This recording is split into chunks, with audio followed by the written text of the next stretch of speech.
In this tutorial, I'll show you how to create a clean and smooth text animation in Premiere Pro that gives your titles a professional look.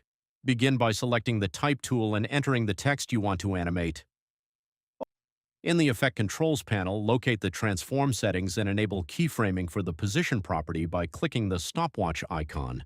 Move the text slightly downward from its original position to create the starting point of the animation. This creates a basic upward movement.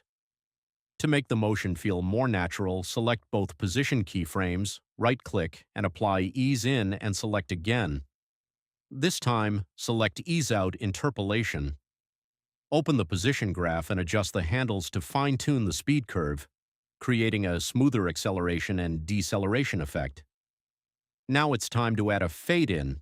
Place the playhead around the 1-second mark and create an opacity keyframe. Move back to the beginning of the text layer and set the opacity value to 0%. The text will gradually fade into view as it moves. If you want each word to animate independently, duplicate the text layer for every word in your title.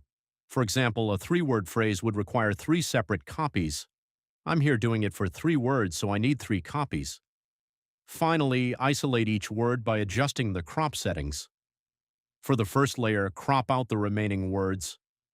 Repeat the process for the second and third layers, modifying the left and right crop values as needed so that each layer displays only a single word. Once complete, you'll have a polished text animation where each word smoothly fades and slides into place one after another.